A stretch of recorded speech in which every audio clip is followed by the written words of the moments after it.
How can you choose the right president if you don't know who's running and what they stand for? And when a viable candidate is being deliberately excluded from putting his views across in open debate, wouldn't you like to know who is responsible? Presidential candidate Dennis Kucinich was excluded from 2 Democratic candidates' debates in Iowa, as well as the final debate in New Hampshire and the final debate in Nevada. Yet his bold stand against the Iraq War, against the Patriot Act and against NAFTA, and his plan for not-for-profit health care, as well as his calls for the impeachment of Dick Cheney, mean that Dennis Kucinich stands apart from the pack. So without him at those events, the word debate was meaningless. These so-called debates are not run by a federal electoral body, and they are not conducted by the political parties either. They are being run by commercial entities and the corporate media. The first debate in Iowa to exclude Kucinich was run by the AARP, who sell health insurance. They stand to lose millions of dollars if Kucinich's not-for-profit health care plan is enacted.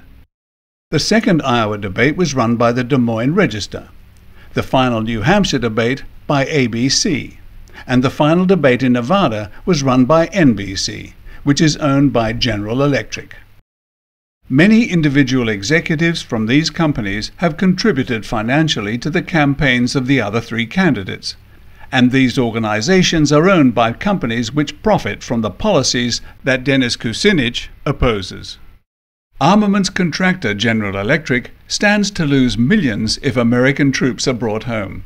So their company, NBC, excluded the one candidate who will bring the troops home from Iraq within 3 months of taking office. Without Kucinich, the Democrats' choice for president is limited to the 3 candidates who will keep U.S. troops in Iraq beyond 2013. Initially, Kucinich was told by NBC that he had met the participation requirements and was invited to the debate in Nevada. Then the invitation was withdrawn. Kucinich challenged NBC in court, and the judge ruled in Kucinich's favor, stating that it was a matter of fairness that the citizens of Nevada be allowed to hear Dennis Kucinich speak. NBC appealed against the ruling and won. The court order was overturned and Kucinich was excluded from the Nevada debate. These events clearly demonstrate the determination of corporate power to silence anyone who opposes them.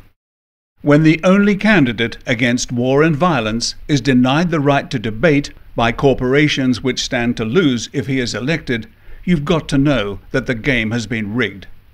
You'd do jail time for rigging an NFL or an NBA game. How are these people getting away with rigging presidential elections? So the question has to be asked, what kind of democracy is this? If you want your country and your democracy back, you'd better vote for the one candidate who is standing up to corporate control of America, Dennis Kucinich. Finally, you may well ask why a couple of foreigners are so concerned about what is happening in the United States. Here's the answer. The US is the most powerful nation that the world has ever seen.